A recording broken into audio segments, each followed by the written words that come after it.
ನಿಲ್ದಾಣದ ಕಡೆಗೆ ಹೊರಟಿರುವರೆ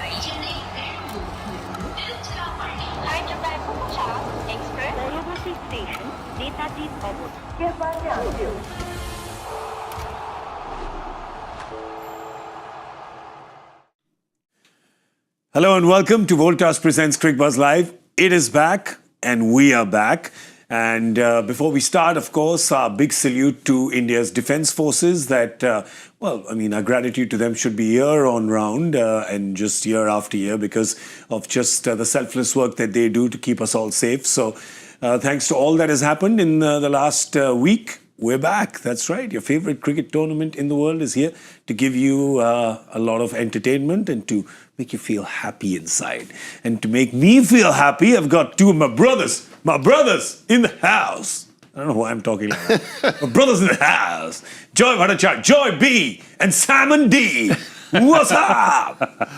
I don't know. That's an introduction. That is a proper introduction. In it? Yeah, nice to be back, though, I must say. Nice to be back and echo your sentiments as well. Let's hope we can get this tournament done and dusted in the next sort of 10 to 15 days and crown a champion and maybe a new champion. I love that. Knows? I love it. New name on the trophy.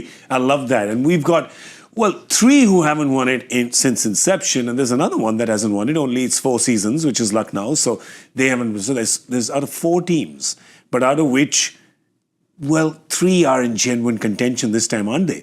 Bangalore, Punjab, and Delhi are in genuine contention. Yeah, I mean, Lucknow has got an outside chance, but you have to say that those 3 are the ones who are genuinely in contention. And this tells you a story. I mean, Kolkata today, if you look at it, they need to get to 15. Without 15, without 15, you can't go anywhere because without 15, if they drop below that, it's impossible for them to qualify.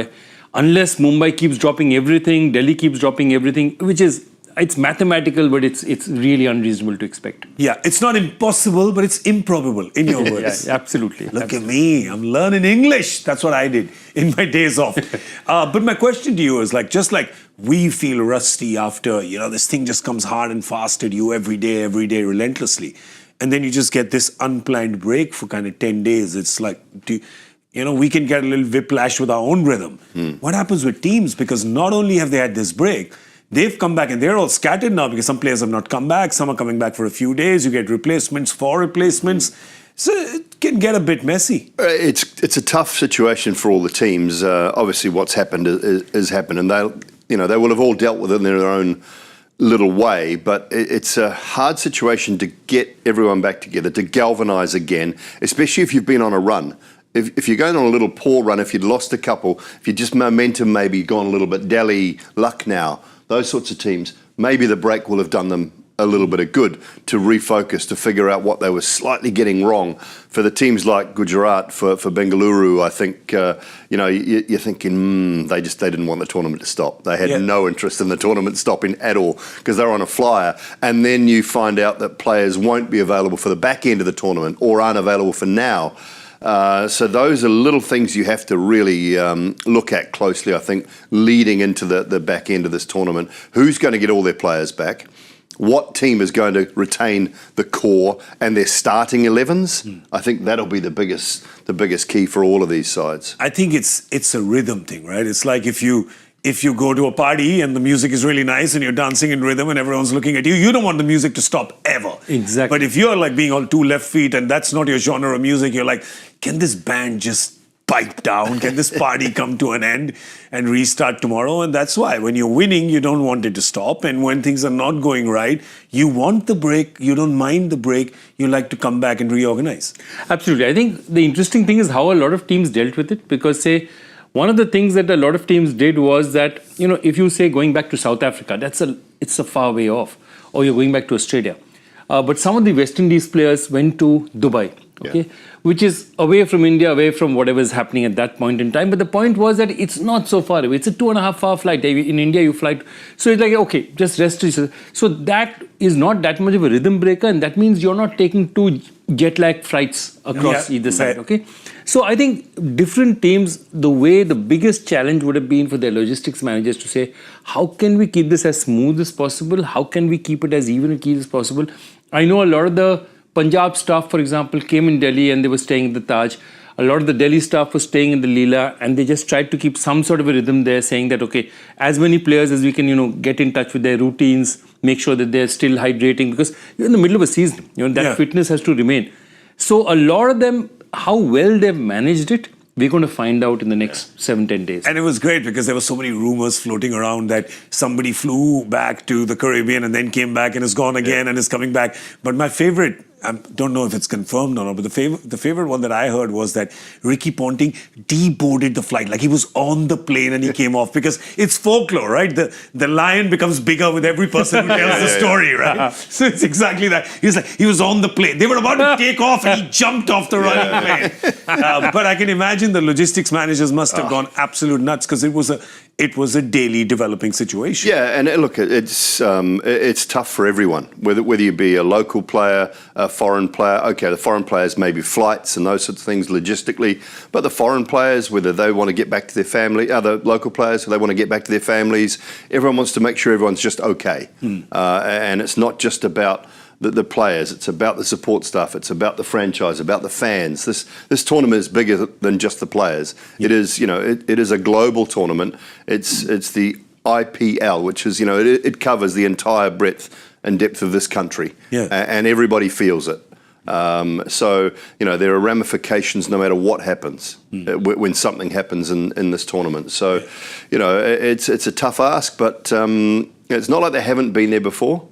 The COVID tournament, when it was shifted, we left India, we ended up back in Dubai in October? 6 months I think it later, was that year, 6 months later. So it's not like it hasn't happened before, but you're not prepared for these sort of situations. Yeah, and I mean, we see that at least the one thing we know is that all the players were well taken care of. The support staff was well taken care of. The people who are not coming back, I think, there's some who have international commitments, so they can't come back. Some, I guess, just want to be perhaps with their families or everything. I mean, trust me, at least it's not like, some other league where players were genuinely worried about their safety. I'm not saying which one, but here at least that didn't happen. So that's a good thing. I'm very happy that the teams, the BCCI, they all worked really hard to ensure that everyone was well taken care of. And I think the testament to that fact is that almost everybody is back, right? Almost everyone is back. And the fact that they managed to think this is like the IPL is like a locomotive, a huge goods locomotive just thundering down the tracks. Yeah. For it to stop and for them to be able to start it again in 7-8 days, you cannot imagine the kind of logistics that go into it, and then you're changing stadiums. Yeah. So I know that there were 4 schedules out. 4 schedules out which had different stadiums as different, this is the stadiums you want to play. Yeah. And they had to play around with all of them, and if you don't have enough trouble, you also have another factor, which is that the monsoon hits India in June. Correct, yes. So then you have to say that, okay, the early monsoon, where does the early monsoon hit? What are those places we should avoid? So what they've done just to make this happen again is nothing short of superhuman. Can I tell my favorite story about this, which is in 2009 when the tournament shifted to South Africa, if you remember, because of the general elections that were happening at that time. I was on a flight with Sundar Raman, who at that time was the COO of the IPL. And I said, where are you going? He says, I'm landing in Delhi to get my suitcase. I'm either flying to the UK or flying to South Africa. Yeah. I will know when I land.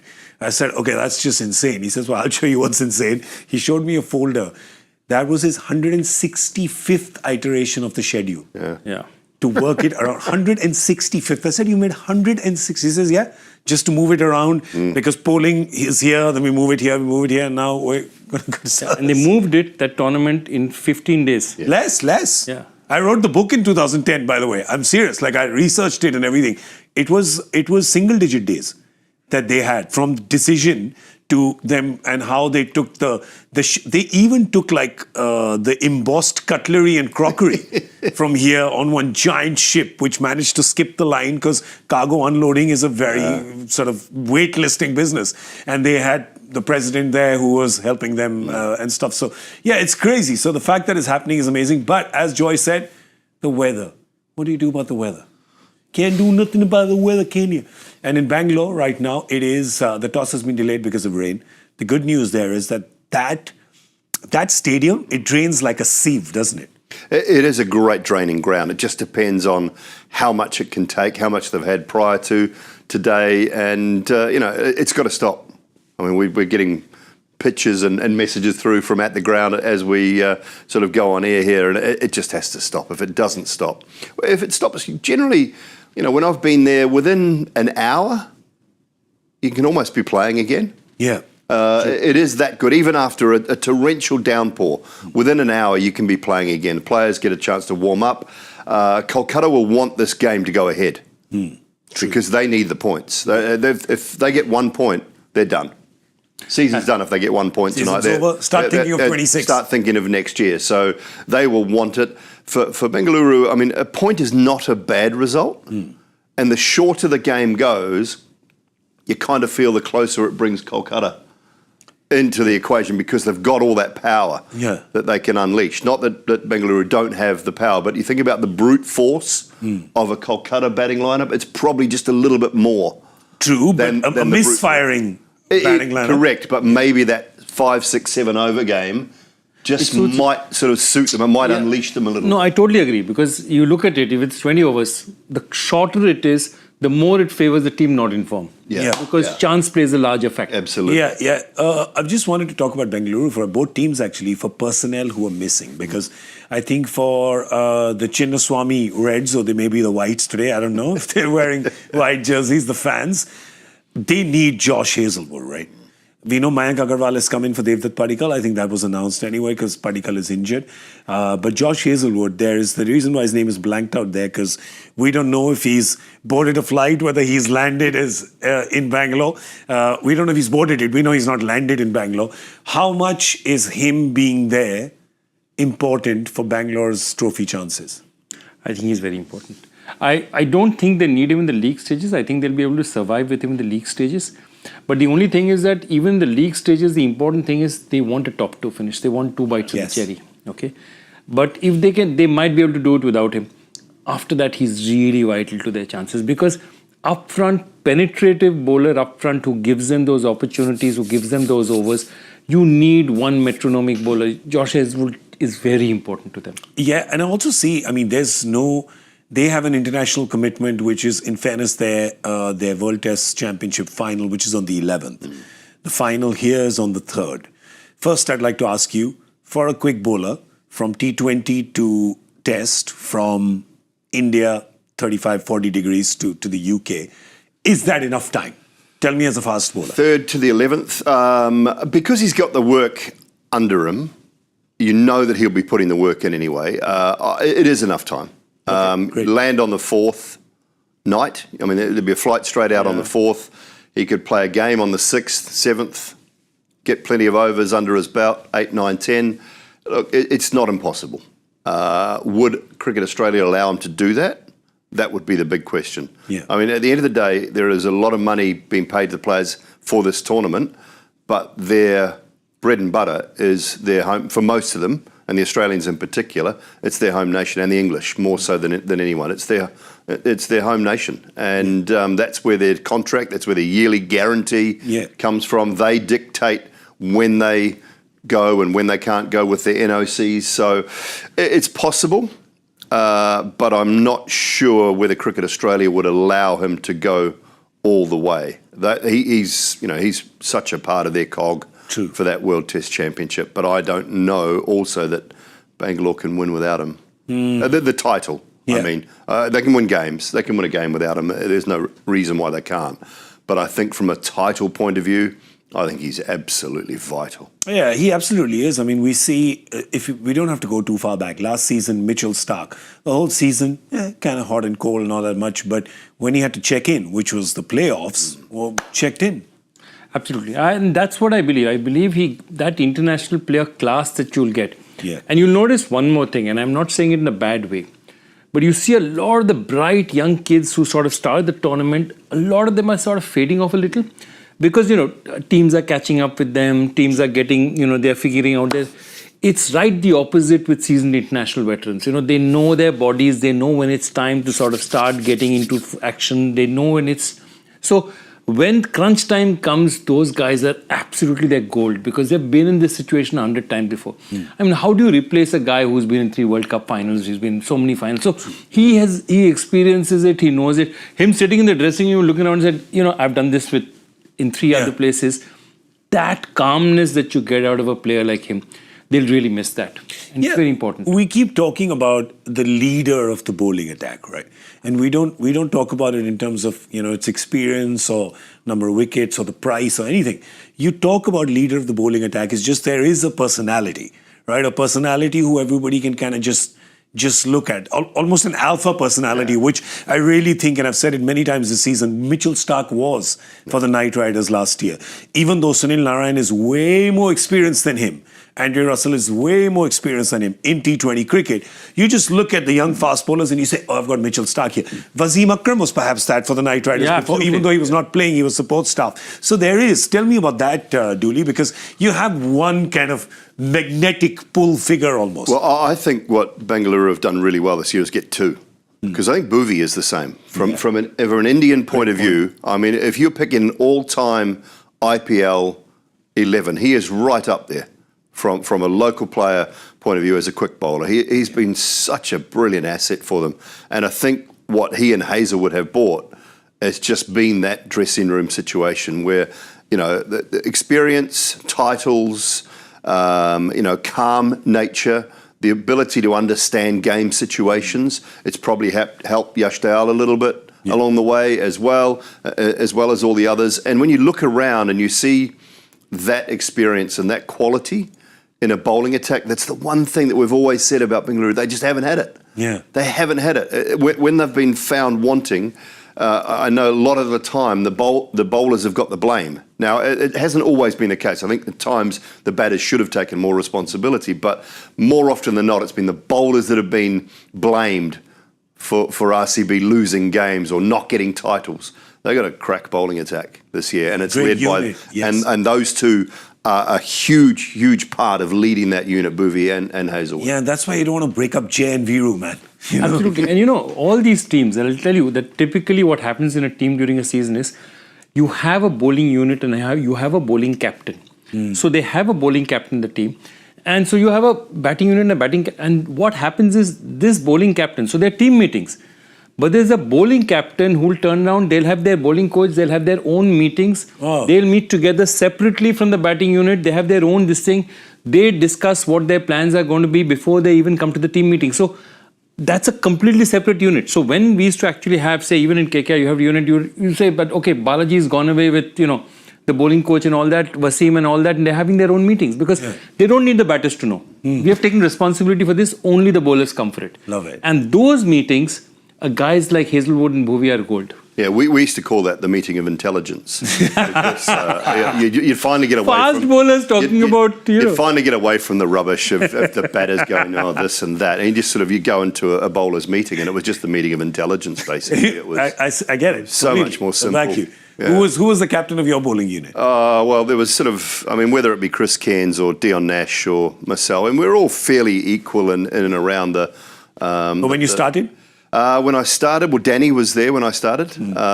Danny Morrison was there. Sir Richard had just retired, so Danny had kind of taken over that role when I first started. But my first tour, Danny didn't make it because he was injured, and that's why I was there. And then so we had a very young bowling attack in the first time. So it was Dion Nash and myself. And we just had to find our own way, but we rose to the ranks. I remember, of course, we all do. Well, we obviously both these teams are hoping that the match happens for completely different reasons. Knight Riders to stay alive in this tournament, and for Bangalore to actually get that 1 or 2 spot because it's just so important. Besides that 1 year of SRH, no team has won it coming from 3 and 4. Right? It's only been 1 and 2 that win it. So they all know this. They all are gunning for that spot. So they want this game to happen. We're so lucky that they're actually in Bangalore because it's already started, so it's a little bit of a drizzle right now. And the way that this ground drains, we're definitely going to have a game. It's just how many overs it'll be, right? But we're definitely getting a game. And as Joy said, probably the shorter the game, it's more of Knight Riders' advantage. Well, we get 1 hour, don't we? We get one hour of leeway. Yeah, 2-5 hours, yeah. 1 hour before the overs we start. Before an over is lost, so you're talking, still got an hour and 10 minutes before a ball is even lost. True. So if it does stop raining, as I say, I think within an hour, the ground staff in particular are brilliant. The drainage is superb. If it stopped raining in the next 15, 20 minutes, we could still probably have a 17, 18, 19 over minimum. So interesting you say without a ball getting lost, because Chinnaswamy is the stadium where perhaps the most balls got lost. Right? For very different different reasons. All in Cubbon Park. Just collect them and sell them, because they're worth a lot of money. A Chris Gayle 6 would be worth a lot of money. But there's one guy. They've only come to see one guy today. Let's face it. He kind of shook our world a few days ago by deciding not to go for the England Test series. And the Chinnaswamy faithful, as I like to call them, because they just love Virat. And he has always been the player to watch out for. Today, even more so. He's a player to watch out for, powered by Vida. And, the energy, the commitment, he's electric. He's another guy whose batteries are always charged. They never fail, much like the Vida, right? Absolutely. Batteries are always on 100%. Absolutely. And that's what, when you start seeing a player's career, early on, Virat was talent for me. Talent, brashness. And what has stayed with me is that he's an immensely talented player. Take nothing away from that. But what has really been fantastic is his energy and his ability to be able to transform the team. Yeah. So what's his greatest thing? I mean, a guy who turned around and said, what is there left to win? India's won a World Cup. India's great at home. Let's be the country that we're going to win series abroad regularly. Yeah. And how he transformed the way they looked at it and said, we're going to be aggressive. And we're going to play this strategy. We're going to lose a few matches, it doesn't matter. But we are going to take 20 wickets. And only if we take 20 wickets are we're going to win abroad. So that energy that he brought in there, that our bowlers can do it. And I say that when you look at Bumrah, look at Shami, a lot of their rise is also by the kind of faith, the kind of energy, the kind of passion that he puts behind them. Ashwin told me this. Ashwin said that Virat came in and here was this audacious captain who just said, oh, what a lovely word, audacious. Such a lovely word. We're going for 20 wickets. He says, that's it. We're attacking. We're going for 20 wickets. And he said that Virat empowered the bowlers. So what do you need? Empower the bowlers. And I think with his just one last thought on that, with just his push on fitness as well, suddenly when the fielders are fitter, that in a way is also empowering the bowlers, isn't it? Well, you also have an ability to get through a day's test match cricket a lot better when you are supremely fit. And I mean, that's one of the things you have to admire about Virat throughout his entire career. He would have been the first in the gym and the last one to leave. Now, a lot of players have talent. There's no doubting his talent. But there's also a lot of players that waste talent. Yeah. And I believe that he has got every single ounce out of himself because of what he's done off the field as well. We know the performances on the field. We know how brilliant he has been. Look, the retirement, I mean, I know it's been talked about. It was a hard one to see because, there's so many fans of Virat Kohli around the world that would have loved to see him in England. But that's his call. And we can't go against anything that he decides to do. Let's hope that the coloured clothing and the white ball are played for many more years yet. But his commitment to the cause, his commitment to not only Indian cricket but Bengaluru and the way he has just sort of led that side at different times, I think he's been simply brilliant. There's been no more or no bigger, I don't think, face of world cricket in the last 10, 12 years. I don't think there's been a bigger face for world cricket. And the passion is there. We might look sometimes and think, did he go a bit far with that sort of energy? But you know what? That was him. That's what made him. That's what made him so brilliant. Yeah, was that brashness, and I use the word arrogance in the right way because the Aussies have it. Yeah. Why are they allowed to have it, but an Indian player's not allowed to have it? Yeah.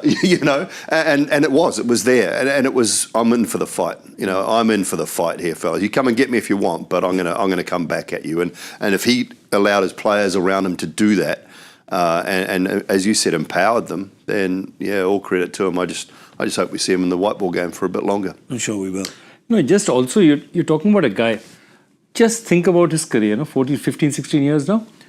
How many times have you seen him out due to fitness issues or injuries? Yeah. Well, think about it. Really think about it. They're so rare. Because why? Because he's amazingly reliable. Because he's so focused on his fitness. He's so focused on it that he doesn't get the silly injuries, the strain because he's not warmed up enough and all. He's so supremely dedicated to his work, his art. Yeah. So he's always there. That reliability is also fantastic because he gives that to you match after match. We take it for granted that Virat is going to be there and he's going to be running around, and you say, just hold on. He's 37 years old. I mean, Yeah. Reliable. Unbelievable. Has he ever broken a finger or anything like that? that's what I was trying to remember. I don't remember like he I pulled think one hamstrings or test thing like match that. in South Africa is the one I remember. I think in 21. 2021. Fitness issues. Okay. And 22 he came back, but that was for different reasons from Australia. Yeah. But playing all three formats Yeah. over that period of time, missing very few games. I know he missed the odd tournament, didn't he? He missed the odd bilateral series, I think in a T20 or something like that for an Indian point of view in the last 4 or 5 years. But, you know, playing all that cricket over that many years, it's just been... Unbelievable. It has been incredible. He's reliable, much like the Vida. He's completely reliable. And that's why, if you see, look at these numbers as well. He's just first innings, second innings. I don't even know if numbers can actually capture his significance to Indian cricket. But that graphic. No, absolutely. And that graphic is very interesting because what is it telling you? All his first innings score, his strike rate is 152. Why? Because he's having to set a target. He's going to go and say, okay, 153, I need to set targets. The score, the second time, it's much less. Look at it, it's 134.6 because he's chasing. And he's a master chaser. Look at the batting average then. The average, which means he doesn't get out. He doesn't get out. Yeah. He's going to see you through. Yeah. So and he's not moment the chase becomes at below 180, 190. Okay, because after 200, you're going to take chances and you're going to get out. But if it's 180, 190, 9 times out of 10, he will take you there and he'll be batting. It's staggering. You see 245 average. They don't score that much in games. I mean, that just means that he is not out. And that's something he's actually improved. Yeah. He has really made a conscious effort to go harder in the first innings. Absolutely. I remember I think it was 2 years ago, where they played a game in Bengaluru, and I was on commentary, and I mentioned the fact that he worked his way to 100.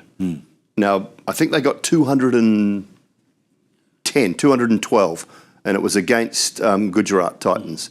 And Shubman got his 100 off 51 balls chasing, and Gujarat won the game. Yeah. So there was 100 in there that just was in a losing cause. It was just not quite quick enough from a batting first point of view. But he's really taken on board the last 2 years, I think, has been brilliant. Setting targets in the first innings. And then he knows how to win. He knows how to win. So the second innings is never, ever going to be a problem. There's the one little area where you thought he could be a little more aggressive was first innings, and he has done that and done it brilliantly, I think, in the last couple of seasons. Well, that's why he is our player to watch out for, powered by Vida. And he's our player to watch out for pretty much in every game.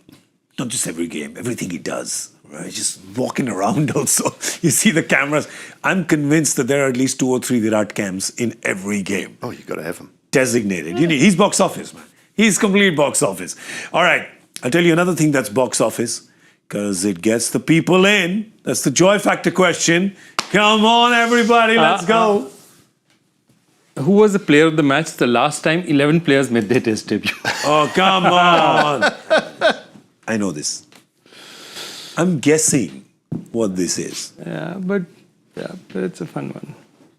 Who was the player of the match the last time 11 players made their test debut? Can I just give a... Oh, okay. Can I discuss it? No, you can discuss. absolutely. Is this one of those questions that they ask you in school and they go, discuss? Right? Discuss for 10 marks, discuss. Discuss. It's obviously some country's first test match, because all 11 are making their debut. So it's either from Afghanistan's first test match. Okay, I think I worked it out. Okay, all right. I worked it out. I did it. He's got it. Well done. Yeah, I can't say though. Well done. Send us your answers on #Cricbuzz Live, #Joy Factor. That's all we have time for. So we're going to scoot out of here. We'll come back as soon as the toss happens.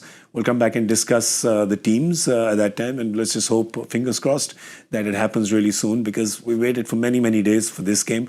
So, I hope that the fans get to express their love for the champion who's retired from Test cricket. And I hope that we can get to see a good game of cricket. Thank you to Joy Bhattacharjya and Simon Doull. Thank you so much, gentlemen. Yep. I'm Gaurav Kapur. You were watching Voltas Presents Cricbuzz Live. We'll be back in a bit. Thank you for watching.